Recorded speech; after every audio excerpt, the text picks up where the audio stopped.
Yanında eybet dostlar, eybet kardeşler, eybet tuğanlar bulsun için özüne de yaxşı dost, yaxşı tuğan, yaxşı kardeş bulabileceği gerek. Özüne karata nindi mugalemede bulurlarını tilesen, sinalarının.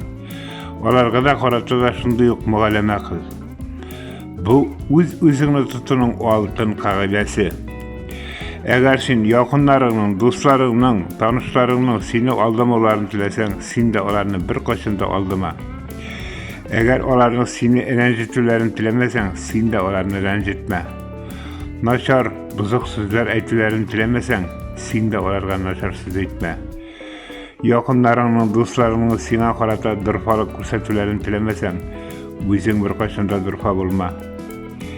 Eğer indi eylene tilede kişilerin sana yılmayılarını dilesen, özün birinci yılmay. Naşar kişilerden bizge nibarı birgine nerse gerek. Oralar yırak bulsun. Ne kadar yırak bulsa, şul kadar yaxşı. Durmuşsun tüp kagidesi kişilerden de yazmış sınavlarından da özünü sındırga irik bilme. Kıynama seni yazmış kıynama, yara salma zinhar canıma. Yandırma sen yalqın otlarda, adaştırma yalgan yollarda. Kıynama seni yazmış kıynama, yara salma zinhar canıma. Yandırma sen yalqın otlarda, adaştırma yalgan yollarda.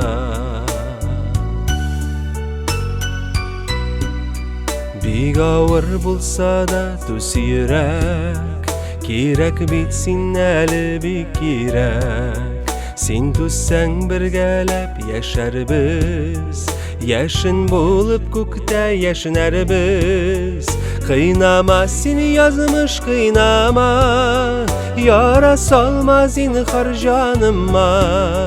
Yandırma sen yalqın otlarda, adaştırma yalgan yollarda.